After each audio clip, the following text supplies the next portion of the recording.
ter um dia diferente todo dia. Ver coisas diferentes todos os dias. Conhecer pessoas, lugares diferentes todos os dias. É isso que me motiva.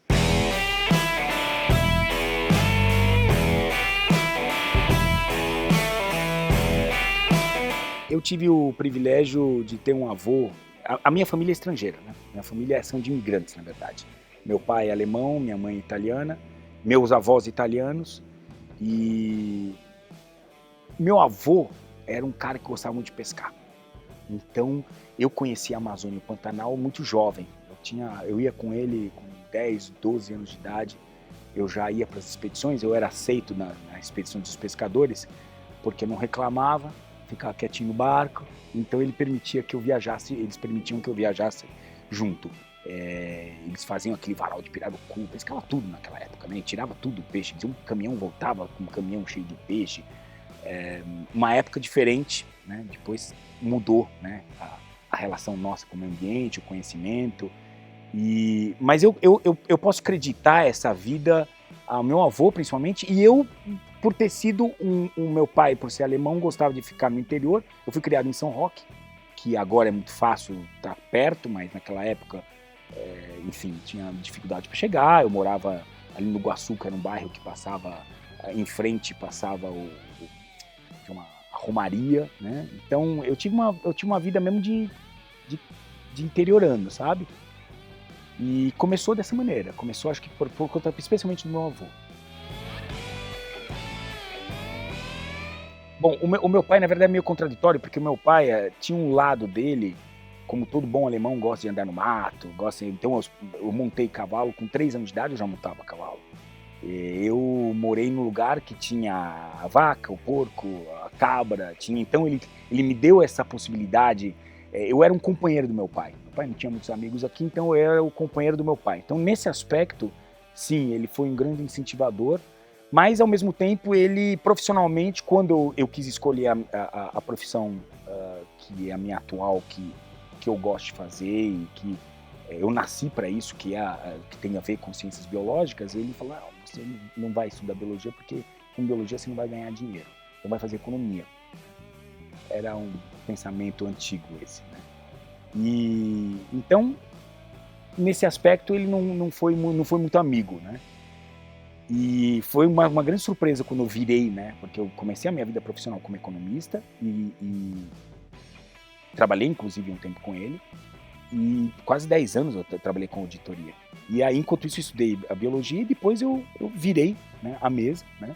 Eu falo, eu sou um grande incentivador, porque eu já passei por tudo. Porque quando o cara nasce como um aventureiro, né, tem muita gente que, sei lá, uma Karina, por exemplo. Karina, desde que ela nasceu, ela já está nessa questão ela teve muito incentivo da família, né? Eu não tive esse incentivo, assim, por parte do meu pai, né? Mas eu sabia o que eu queria. Eu já sabia o que eu queria. E aí, quando me deu a oportunidade, eu virei a mesa. Por isso que nunca é tarde, né, de você virar um aventureiro. Sempre tem tempo, enfim, de fazer aquilo que você gosta. Isso que é importante, né? Eu já sabia que biologia era o meu caminho. Eu não tive a oportunidade porque eu terminei os estudos muito cedo, com 16 anos, e tive que optar por uma universidade. Morava com meu pai naquela época e fui pressionado a estudar tomar inicialmente uma outra carreira na minha vida, né? Mas eu já sabia que eu ia voltar para isso de alguma outra forma, e foi o que aconteceu. Eu comecei como hobby, né? No meu tempo livre, a trabalhar essa questão, né? Eu estou muito ligado a animais, né? Sempre foi a minha paixão, a zoologia, né? Porque a biologia ela tem diversos campos, né? E os animais estão aqui, né? Estão no meio ambiente, né? Então, eu comecei a fazer isso através de hobby, através da fotografia, através do próprio criador, do conservacionista, que durante muitos anos a gente gerenciou. E depois foi quando eu realmente dei a virada, a guinada, que a guinada, na verdade, na vida das pessoas, é que eu digo, oportunidades passam o tempo todo em frente da gente. O tempo todo tem oportunidades passando. Questão de você capturar aquela oportunidade, entender que aquilo é uma oportunidade e poder encaixar os teus sonhos e, enfim, os teus desejos, né, adequados àquela oportunidade. E foi o que eu fiz. Apareceram oportunidades e eu não aproveitei elas. E aí a minha vida mudou completamente, né?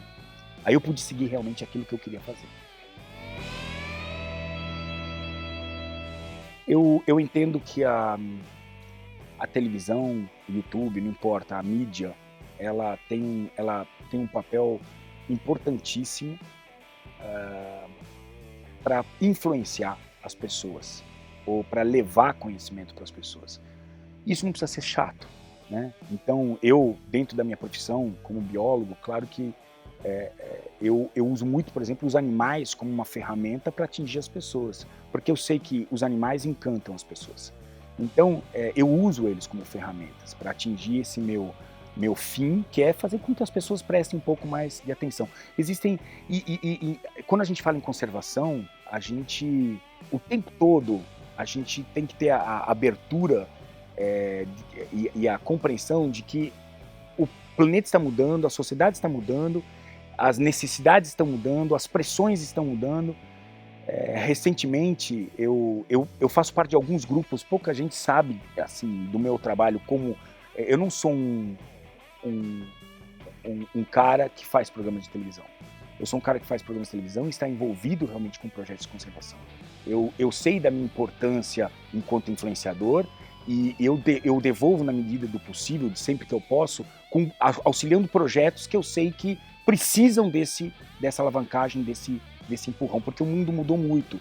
Antes a gente fazia ciência, os cientistas faziam ciência querendo saber mais a respeito da onça-pintada ou do boto vermelho.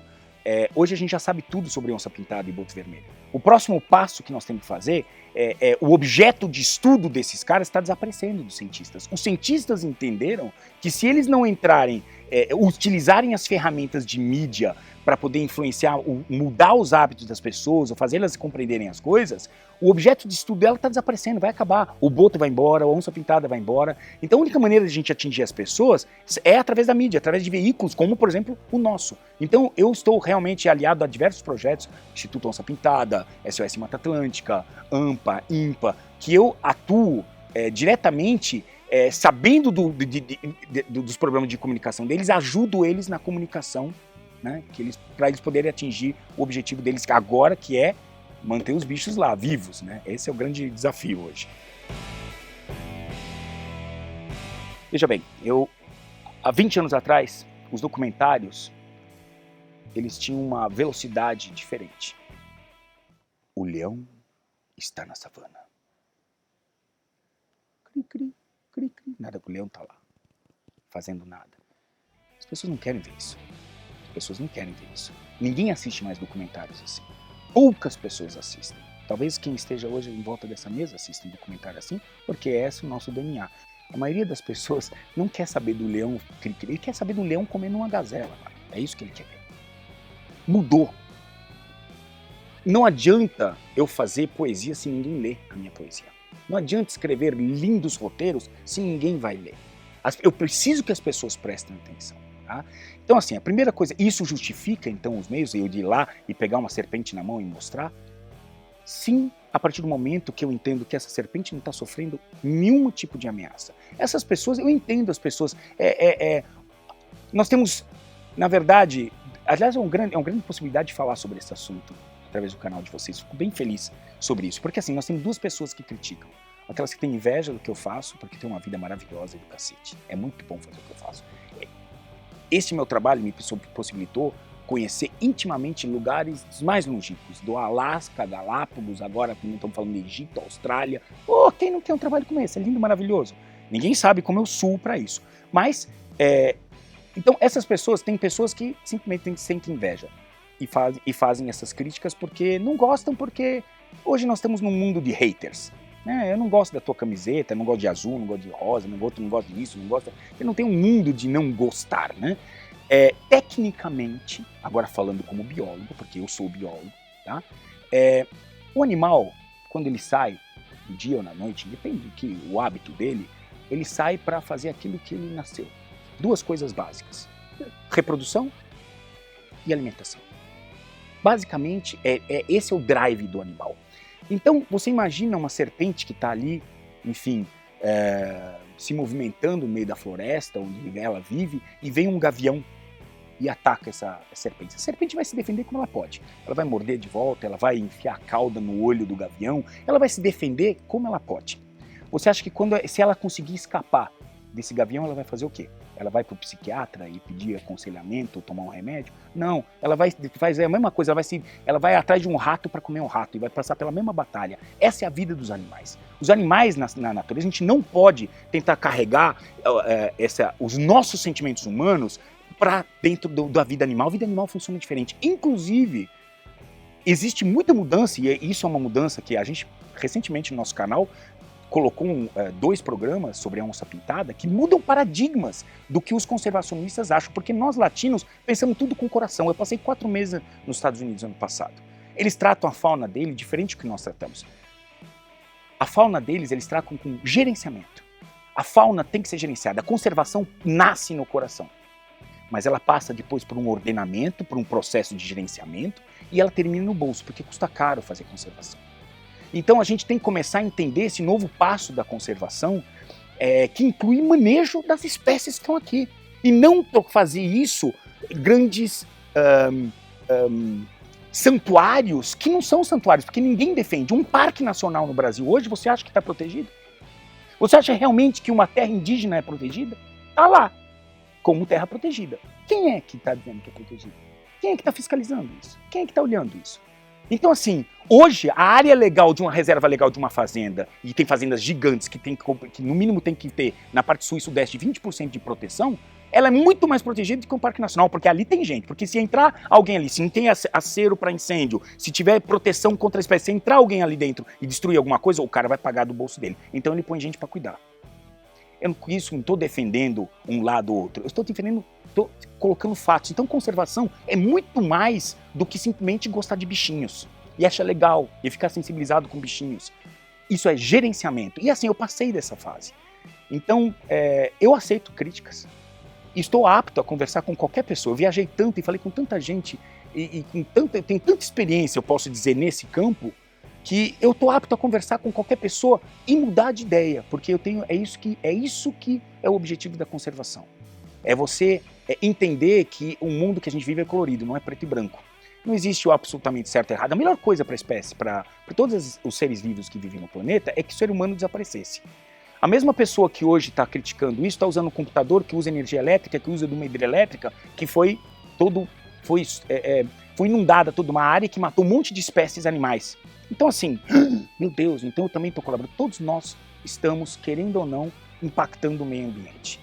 O que eu tento fazer é com que as pessoas entendam que os animais não são monstros, que você pode conviver com uma onça pintada dentro da sua fazenda. Não tem problema, cara.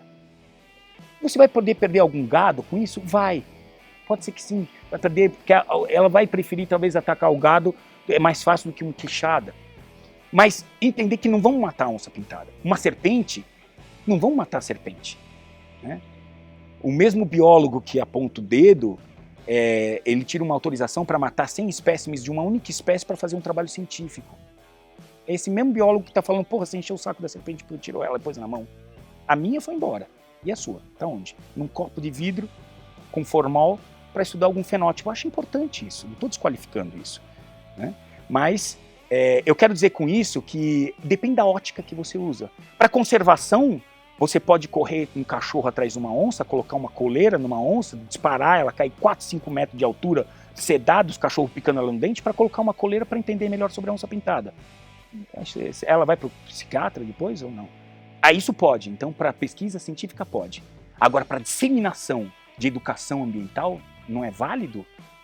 Então assim, são critérios complicados, esses diferentes. Eu aceito a crítica, mas a pessoa para debater sobre esse assunto tem que estar muito preparada comigo, entendeu? Eu estou muito confortável com o que eu estou fazendo hoje. Eu influencio milhões de pessoas, não só no Brasil, fora do Brasil também. Eu estou muito confortável com o que eu faço.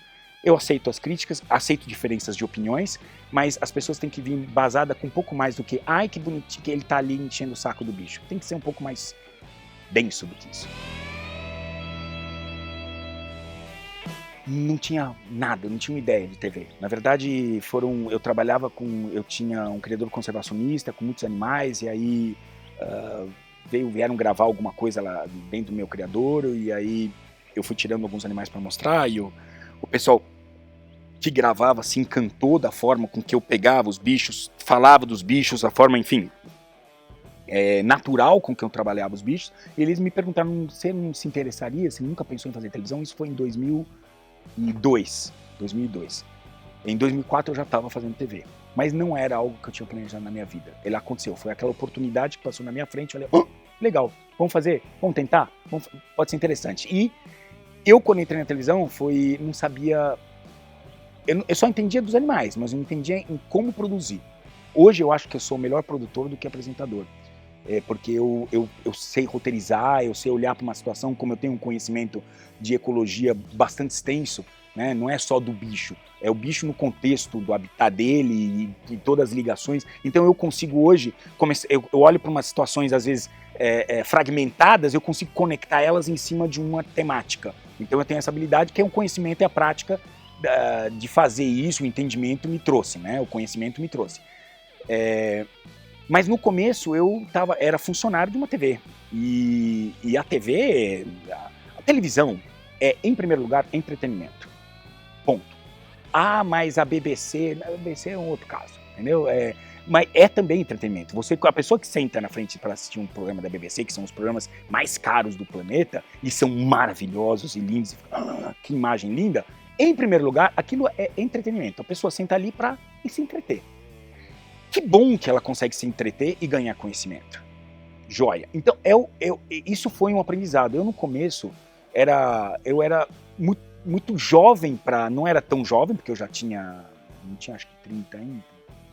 Tinha 30 anos de idade já, mas, o que não é muito, né, para um homem, né, porque a gente começa a aprender, na minha opinião, a partir dos 30, né, mas eu não sabia, eu ainda era muito influenciado pelo que os diretores da televisão pensavam que a gente tinha que fazer. E normalmente sensacionalismo.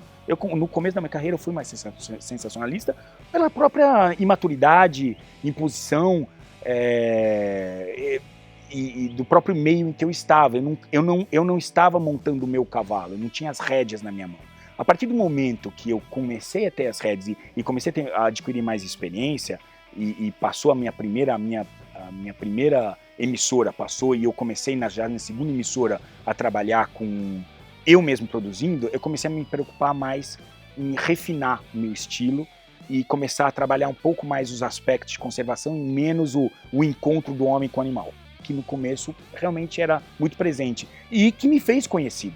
Não foi ruim, porque as pessoas me notaram, né? Mas eu fui amadurecendo, aprendendo até chegar onde nós chegamos, na TV a cabo, enfim. E quando você chega numa TV a cabo e está com o teu programa no mundo todo, significa que você hoje já está fazendo. Eu gosto muito de fazer a TV a cabo. Eu adoro fazer a TV a cabo, porque a TV a cabo ela tem uma riqueza ela é poética. Ela é poética. A gente consegue fazer poesia, que na TV aberta é mais difícil. Mas ao mesmo tempo, trabalhar para a TV fechada, ela é um trabalho tão grande, que tira muito, tolhe muito a sua liberdade tira um pouco o tesão de fazer a coisa. Porque tem tantas regras que chega a ser um pouco chato, para falar a verdade, produzir. Mas a gente produz coisas lindas demais. Eu ainda vejo alguns programas meus, porque eu esqueço. Depois eu faço o programa, eu sou tão ativo, estou sempre fazendo coisas diferentes, que eu esqueci coisas que eu fiz. E aí eu vou ver um programa que eu fiz e eu choro. Vendo o programa que eu fiz, juro. Engraçado, mas eu choro porque aquilo é verdadeiro mesmo, sabe? E tem uma poesia, e entra aquela música, e aquela orquestra, e aquilo... aquilo mexe com a gente, né? Ainda mexe comigo. Eu costumo não me assistir muito, né? Então, engraçado, porque tá sempre produzindo, então...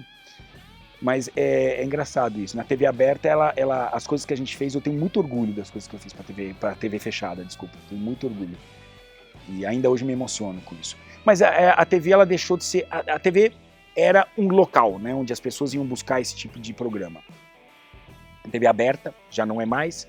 A TV fechada passou a ser, né... E hoje, o jovem, ele não assiste mais TV.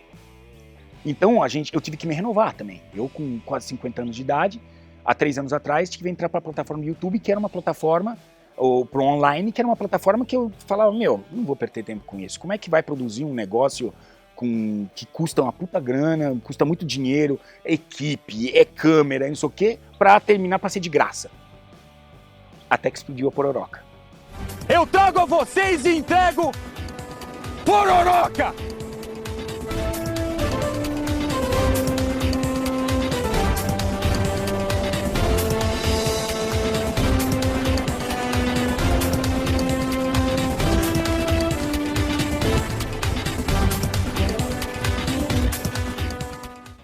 Aí eu falei, opa! Aí no mundo inteiro viu a Pororoca. Eu falei, nossa, eu tô atingindo lugares que eu nem pensava em atingir e não, sem depender de ninguém. Só através de mim mesmo. Bom, perrengues... sempre tem, eu não sei o que exatamente um perrengue, assim, são situações que saem fora do planejado, vamos chamar de perrengues, puto, o tempo todo. Ainda bem que existem essas situações, né, porque elas que fazem uma viagem, normalmente o inesperado, ele é mais gostoso do que aquilo que você planejou, né? E no meu trabalho, a gente sai com um roteiro mais ou menos feito, mais ou menos, eu já sei mais ou menos o que eu vou buscar, mas mais de 50% do conteúdo do meu vídeo, eles são coisas que acontecem que não estavam planejadas, né? E essas são as mais gostosas, porque elas são, justamente por serem inesperadas, elas acabam trazendo um frescor para o material que a gente faz, que é muito gostoso, né? E os nossos roteiros, eles são desenhados durante a viagem.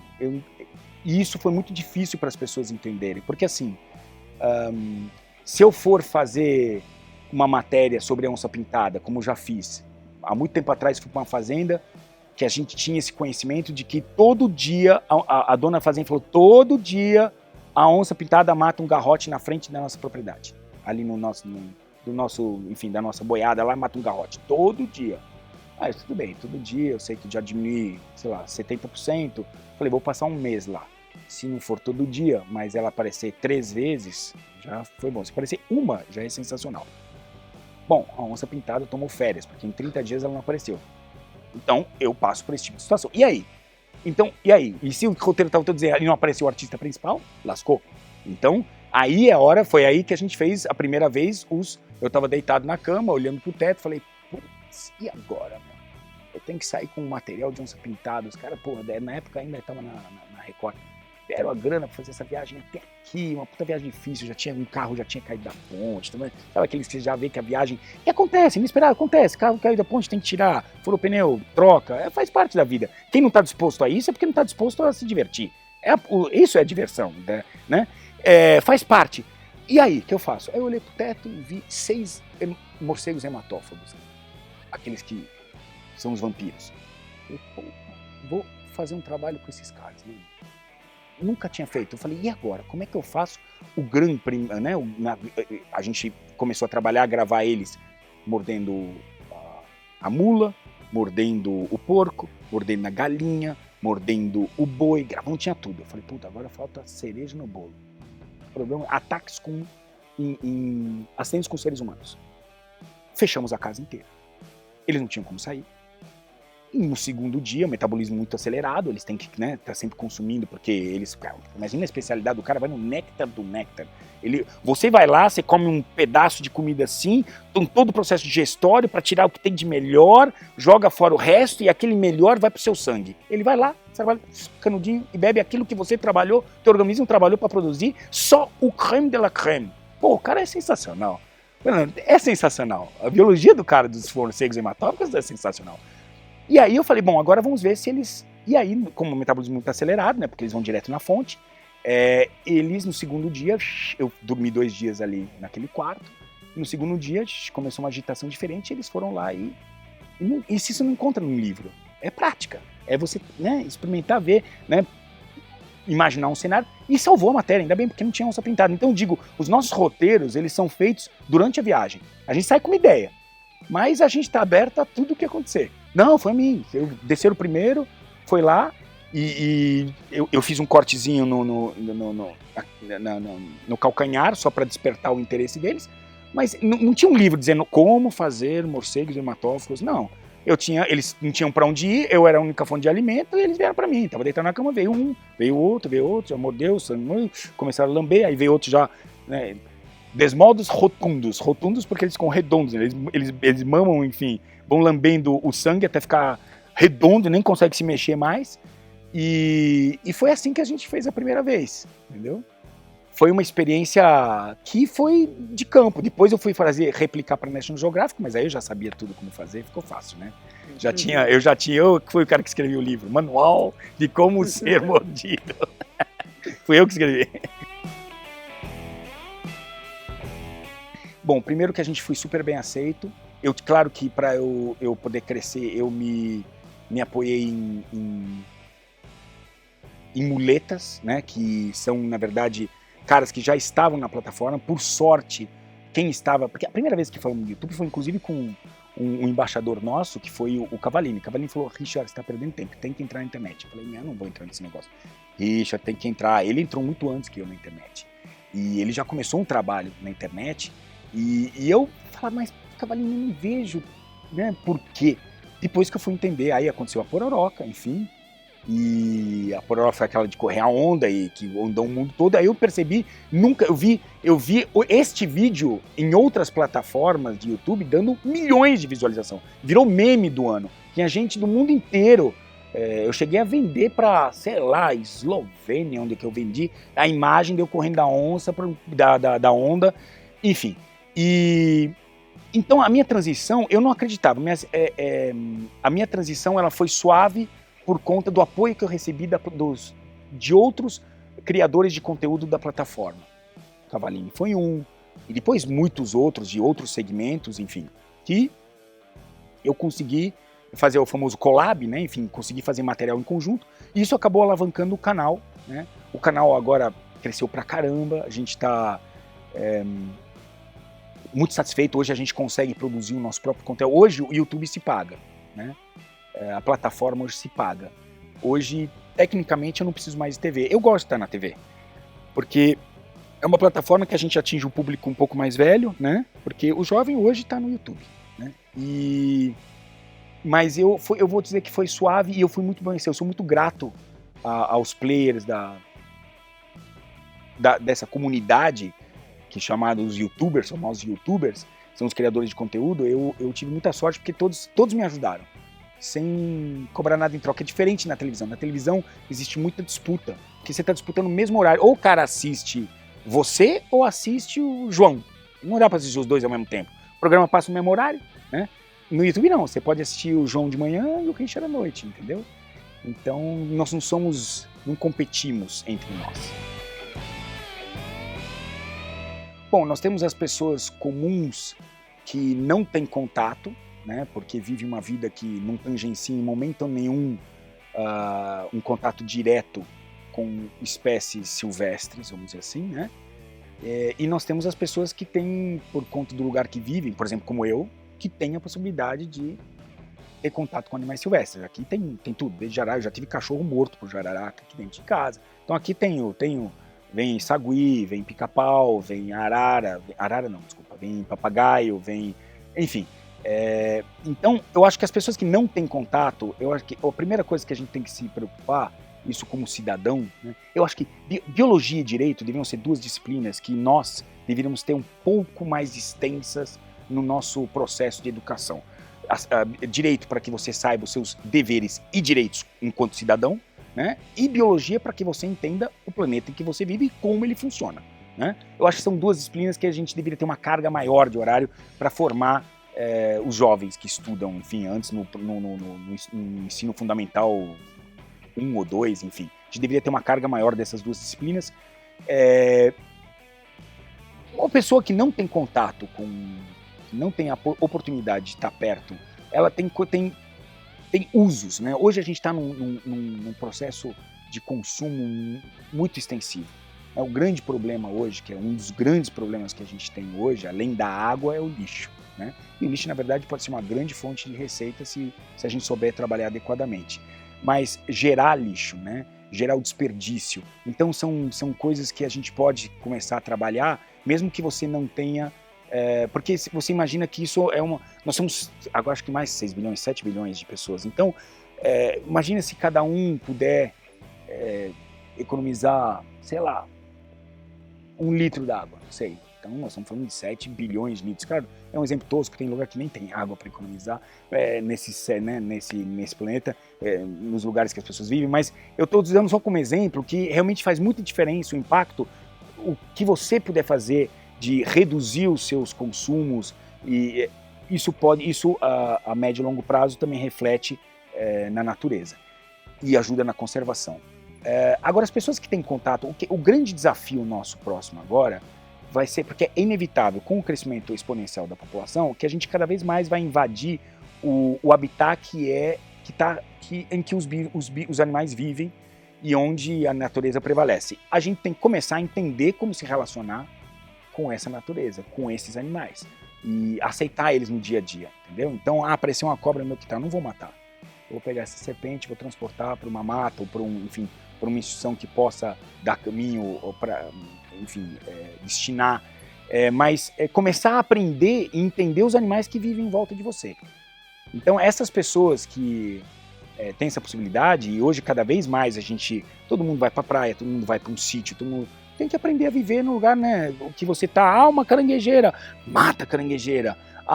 Vai aparecer um bicho, vamos matar o bicho. Então, esse medo que a gente tem que... E eu acho que isso os nossos programas ajudam bastante. Que eu digo, eu não sou coragem, eu não tenho... A minha parcela de coragem é 10%, 90% é conhecimento. O conhecimento é que me possibilita, se uma cascavel estiver agora em cima da mesa, talvez ninguém fique aqui. Mas eu vou ficar porque eu sei do que ela é capaz, eu conheço o bicho, e conheço como é que ela vai se movimentar, eu sei que ela não vai voar para o meu pescoço, então se eu mantiver a distância adequada, tá tudo seguro, não tem porquê eu, né? E eu acho que é isso, eu acho que as pessoas podem colaborar na medida de conhecer um pouco mais a respeito do seu planeta, já é uma grande ajuda. Eu acho que ter atividades outdoor, ela, antes de ajudar a própria conservação, porque só vai ajudar se você tiver práticas que são sustentáveis ou práticas que sejam condizentes com a conservação, mas antes de tudo, ela vai ajudar você a si próprio. A pessoa que procura, as pessoas que têm uma relação com a natureza e com o mundo outdoor, elas são pessoas mais felizes, mais equilibradas, melhores. Então, assim, é um investimento em si próprio que você está fazendo. A atividade outdoor, ela é um investimento para consigo mesmo, para os seus familiares, as pessoas que estão em volta de você, enfim, as pessoas que lhe frequentam. Então, eu acho que a atividade outdoor, antes de ser bacana, e nós temos que hoje entender que, por exemplo, os parques nacionais, a gente não...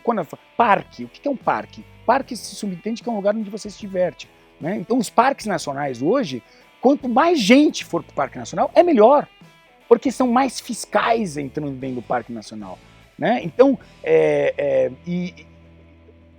a gente quer criar ilhas de conservação, que eu acho que quando você pensa numa reserva biológica, que é você precisa de um modelo onde não tem a pegada humana para você poder comparar com outros modelos e dizer, olha, o que afetou a pegada humana, comparando com aquele onde não houve nenhuma pegada humana, eu acho válido, mas espaços assim são cada vez mais raros. Cada vez mais a gente vai ter que ocupar espaços onde existe natureza, e eu acho que assim, para mim é tão inimaginável alguém não desfrutar, mesmo que no final de semana, não precisa trabalhar com isso. A pessoa sabe tomar um tempo para si própria e fala, pô, eu vou para um lugar, tantos lugares bonitos e que você se integra. Para mim é inimaginável que uma pessoa possa viver sem exercer uma atividade, mesmo que hobby, outdoor.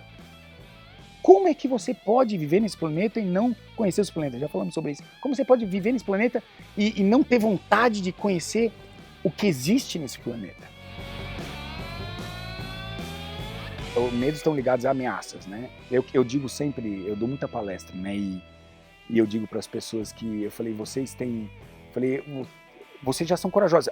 O fato de vocês virem até aqui e saírem daqui para irem para outro lugar já é um ato de coragem e bravura, porque os riscos de acontecer alguma coisa na cidade são muito maiores do risco de acontecer alguma coisa numa floresta. Mas muito maiores. O pouco de conhecimento que você tem na floresta já te salva dos principais problemas que você pode ter. Enquanto que na cidade, por mais preparado que você esteja, você nunca está preparado o suficiente.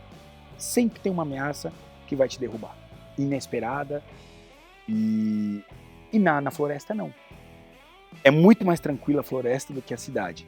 Eu tenho medos tanto na floresta como na cidade, tá fácil. Na floresta, primeiro que eu não tenho mais 30 anos de idade. E então, com a idade, você fica mais cauteloso, né? Porque você tem menos agilidade, você tem mais experiência.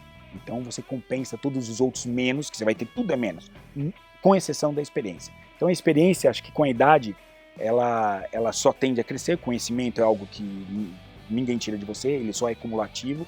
Então eu tenho meus medos. Eu tenho medo da mamba negra, eu tenho medo do crocodilo, eu tenho medo do tubarão. Se eu não tivesse... A linha que separa a coragem da estupidez é muito fina. Então tem que tomar muito cuidado para não ultrapassar ela. Então eu tenho meus medos. Hoje eu sou muito mais conservador do que era, porque eu sei que eu tenho menos de tudo. Só tenho mais experiência, mas menos de tudo. Menos agilidade, menos força, menos tudo. Mas eu tenho mais experiência. Então, o que eu trato de fazer primeiro, sempre vão existir ameaças. Se não existissem ameaças, a gente for fugir das ameaças, a gente vai ficar aqui sentado quietinho num canto. Entendeu? Existe ameaça desse coqueiro, que aliás está quase caindo na minha cabeça. Já está bem torto. Existe ameaça. Em qualquer lugar que você for estar, existe uma ameaça. E aí que eu acho que eu digo para as pessoas que isso serve para você, para a sua vida, ou para uma expedição, ou para um passeio de final de semana. É você planejar aquilo que você vai fazer, né, e se preparar para aquilo que você vai encontrar. Né? Isso vale para a cidade, vale para a floresta, vale para qualquer lugar que você for. Medo é um componente comum, cara. Medo, não tem que ter vergonha de ter medo. Porra, quem que não tem medo? Quem que não tem medo? Eu tenho medo do cara que não tem medo. Nós estamos vivendo um período hoje onde as redes sociais, a internet mudou, sem dúvida nenhuma, o modo em que a gente vive hoje. A internet foi revolucionária. Para o bem e, como sempre, traz para o mal também. Tudo, né, yin e yang, sempre traz características negativas. Uma das características positivas foi que a internet ela deu voz a muitas pessoas que não tinham a possibilidade de se expressar, mas são pessoas que fazem sentido e que bom que hoje tem um veículo onde elas possam se expressar. Ao mesmo tempo, ela deu voz a pessoas que deveriam ficar caladas. Porque eu não sou contra o hater. Primeiro que assim, já começa pejorativa. O hater é alguém que odeia. Né? O cara que tem ódio é um cara que tá por fora. Desculpa. É inadmissível você odiar alguma coisa porque você não pensa igual a pessoa. Eu dou direito a qualquer pessoa pensar diferente de mim. Eu não quero razão, eu quero paz. Eu tenho os meus... E eu posso mudar daqui... Eu pensava... Há 2 meses atrás, eu pensava em coisas realmente fundamentais. Eu pensava de uma forma completamente diferente do que eu penso hoje com relação, por exemplo, à conservação. Eu mudei minha opinião. Eu escutei argumentos que eu tive que me dobrar esses argumentos, porque eu sou uma pessoa inteligente. Então, eu vou me dobrar esses argumentos. E só porque a pessoa pensa diferente, e tem alguns que eu não me dobrei aos pensamentos, mas eu respeito aquela pessoa porque eu entendo os fins que ela usa. Eu não gosto, por exemplo, do pesquisador que matam, descobrir uma espécie que nunca foi catalogada. Vão matar e colocar no formal. Eu não gosto disso. Mas eu entendo isso. Eu não admito matar um animal eu não faria. Se eu fosse pesquisador e tivesse que matar, eu não faria. Eu ia procurar outra profissão. Como biólogo. Ainda bem que a biologia tem diversos campos, né? Eu sou mais comunicador hoje que biólogo, mas enfim. Se eu tivesse que viver disso, de pesquisa nesse sentido, de matar animal para fazer pesquisa, eu não seria um pesquisador, cara. Mas isso não significa que eu odeio o pesquisador. Eles pensam diferente. E eu entendo eles. né? Então, o que falta hoje, o hater pelo hater, ele sempre vai existir, porque são pessoas que estão, na minha opinião, assim, o hater é um cara assim, que ele tem que odiar alguém. Ele não pode odiar a si próprio, ele se odeia, mas como é que ele vai viver se odiando? Então é melhor ele canalizar o objeto de ódio dele em outra pessoa, porque senão, se ele começar a odiar a si próprio, ele não vive. O hater pelo hater, pra mim, não... Agora, existem pessoas que discordam, que argumentam, discordam. Eu acho esses ótimos. Eu escuto, eu rebato, eu troco ideia, eu quero ser convencido ao contrário. Agora, o hater... Tem vídeos que a gente olha, cara, que são incríveis, que assim, não tem nada pro cara meter um hate, sabe? Não é? Tem o like e tem o dislike. Não tem porque o cara... são assuntos assim que você fala assim, por que o cara deu dislike nisso? Não importa se são 40 dislikes, são 40 pessoas que... Por que fizeram isso? Tipo, não tem aonde o cara se apoiar pra dislike. Você não gostou do quê? Não, sério. Do que você não gostou, cara? Queria saber. Nem o cara sabe responder. Se você raspar um pouco a pele, sai sangue na hora dessas pessoas que... Mas a gente tem que viver com eles. Não me afeta. O hater não me afeta hoje. Não me afeta. Me afeta pessoas que têm o conhecimento e simplesmente não gostam de mim porque talvez não me conheçam direito, não conheçam meus propósitos. Talvez me escutando agora numa entrevista como essa, o cara possa pensar um pouco melhor, entendeu? Mas isso me deixa triste. Pessoas que não dão oportunidade para discutir e já pré-julgam. E pessoas que têm acesso e têm conhecimento. Esse me deixa chateado. Mas outras pessoas que simplesmente odeiam por odiar, estão odiando a mim, depois odeiam o outro, odeiam o pai, odeiam a mãe. Isso não tem jeito. Deixa quieto.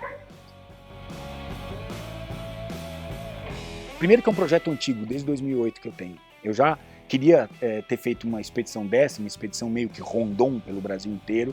Eu gosto dessa coisa de expedição, de botar os caminhões na estrada e rodar e passar por... Enfim, e essa questão dos biomas, não existe outro país igual ao nosso. Nosso país, ele é um continente, porque ele, ao contrário da maioria dos países que são horizontalizados, o nosso é vertical.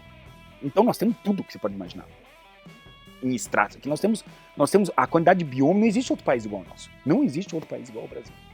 Nós temos um país incrível, cara. Então, eu moro aqui. Então, é claro que eu tenho curiosidade de ir para a Austrália. É claro que eu tenho curiosidade e eu quero e vou para a Austrália, mas eu acho que é um tributo ao nosso país, né? Então, poder fazer essa radiografia e poder enaltecer as características desses biomas e com isso enaltecer a natureza, a fauna, a flora e o homem que vive aí, para mim vai ser um privilégio poder fazer isso. É uma ideia antiga que eu simplesmente vou botar agora na estrada e vou fazer acontecer, entendeu? Independente de... claro que existem as pressões econômicas, porque isso, mas assim, as ferramentas já estão aí. É abastecer elas e ir embora, é isso basicamente, entendeu? E fazer isso acontecer e fazer disso um gigantesco documentário. Imagina a quantidade de conteúdo que eu vou ter na minha mão. Paleontologia, arqueologia, culinária, artesanato. Cara, eu tenho um mundo na minha mão de Brasil, algo que nunca foi feito assim, numa extensão tão grande. Então, e eu gosto disso, dessa inovação, de ser o primeiro a fazer algo diferente, né? Primeiro que assim, o meu relacionamento com o Spot, obviamente a gente tá numa parceria agora, acho que 2 anos já, mas a minha vida com o Spot começou há muito tempo atrás, 2006. Eu tava com o Spot na cintura, desenterrando uma baita de uma serpente dentro de uma loca, lá na Amazônia. Então, assim, naquela época eu já estava trabalhando com o Spot, né? E eu acho bacana hoje a gente ter uma parceria com o Spot, ser um embaixador Spot, né? Mas dizer que eu tenho a sorte de ser embaixador de marcas que eu realmente uso, né? Que eu realmente sou usuário. E agora vai evoluindo, né? A gente agora tem equipamento que, enfim, eu não sei, eu às vezes defino, não é o equipamento, é o serviço, né? Mas, enfim, o equipamento também melhorou muito, né? A tecnologia melhorou e hoje eu acho que ela está mais responsiva, até mais ela possibilita uma interatividade melhor. Eu acho que ficou o que se tinha alguma coisa faltando no esporte, agora nós temos, entendeu? E é um serviço que é claro que para quem... eu não sei se eu for picado por uma mamba negra, se eu vou apertar o SOS e vou ficar esperando no mesmo lugar. Provavelmente eu vou me mexer e cuidar da minha vida porque o tempo é curto, né? Mas ter, em determinados casos, não é só um caso como esse, em determinados casos onde você possa se comunicar através de satélite para poder dar a tua posição ou poder passar uma informação, no nosso caso, é muito importante, né? Porque a gente não tem um substituto para isso, né? Mas é uma segurança que você tem num trabalho como o meu, uma segurança que você tem, te dá, vamos dizer, uma segurança a mais, né? De você, porque muitas vezes você planeja as coisas não dão exatamente como, que eu falei, o gostoso quando dá, tudo bem, mas tem coisa que dá errado, que o gostoso pode ser terrível, entendeu? Se você não tá coberto, né? Então, enfim, hoje para nós, passou a ser uma coisa do uso diário. Eu, por exemplo, se você for agora, nesse minuto, na minha bolsa que eu carrego todo dia, palavra, tá lá. O spot tá lá dentro. Eu carrego para cima e para baixo, onde eu vou. Independente se eu estou sempre preparado com as minhas coisas, vamos dizer, coisas básicas do meu dia a dia, que não necessariamente meu dia a dia, eu não sou o Tarzan, tô o tempo todo no mato, entendeu? Mas o spot tá lá dentro. Para onde eu vou.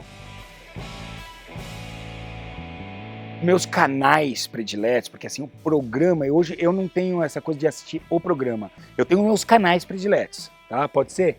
Porque programa de televisão, às vezes, até porque na TV a cabo, que é o que eu normalmente assisto, eu deixo ou numa NetGeo ou numa Discovery, que são meus canais prediletos, às vezes no Off também, eu gosto muito do Off, você não tem horários para os programas, você vai, né, entra no looping, né?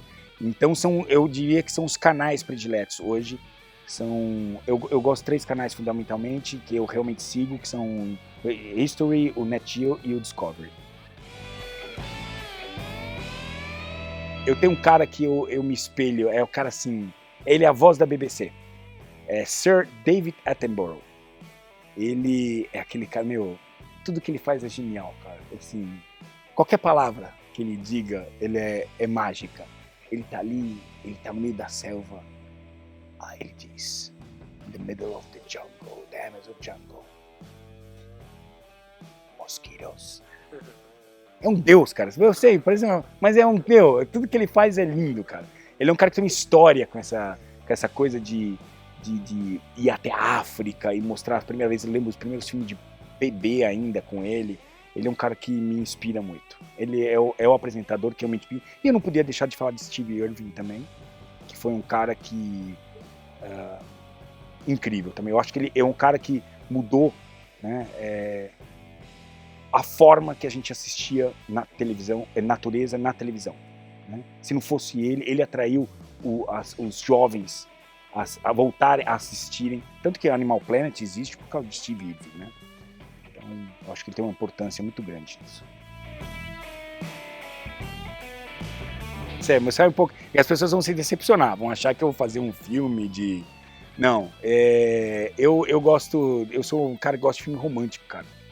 Eu gosto como Água para Chocolate, Time uma Paradiso. Evolução das Espécies, Charles Darwin. Esse é um livro esclarecedor. Todo mundo devia ler. Diz que eu sou um cara eclético para a música. Eu danço o ritmo que tá tocando. Eu gosto de rock, fundamentalmente. Mas eu sou um cara aberto a tudo, a rap, e se eu vou num lugar e tem forró, tocar o forró, e se vamos para um lugar que é sertanejo, bora no sertanejo. Eu sou um cara bem eclético nisso. Eu tenho uma simpatia muito grande pelo Bono Vox, né, como artista. Eu acho que eu gosto de artistas que fazem boas campanhas, enfim, em prol da humanidade. Então, um exemplo desse é o Bono Vox, eu gosto bastante dele. Eu sou um tarado por arte e artesanato. Tarado, louco. Eu fotografo, né? E apesar das pessoas acharem que as minhas melhores fotografias são do ser humano. Eu adoro fotografar o ser humano. Eu ainda é o bicho mais curioso e intrigante que existe ainda no nosso planeta, é o ser humano.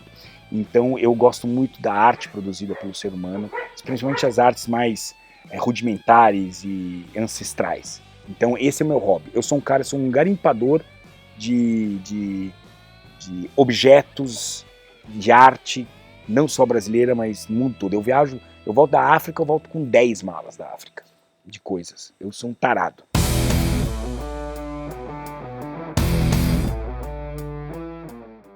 Uma. Sem querer. Muitos lugares. Austrália e Ásia são os próximos objetivos meus. Vou terminar a África, norte da África, depois a Austrália e Ásia. Eu sou aquariano e eu acredito em signos. Olha, é impressionante. Principalmente um cara que casou tanto quanto eu posso garantir para vocês que signos realmente funcionam. Eu adoro rodízio de carne. O tempo todo. Especialmente quando se trata de crocodilos e de tubarões. Não, eu tenho pesadelos com as contas que eu tenho para pagar. Não, com a pororoca não. O que ninguém sabe de mim é que eu peido à noite. Pronto.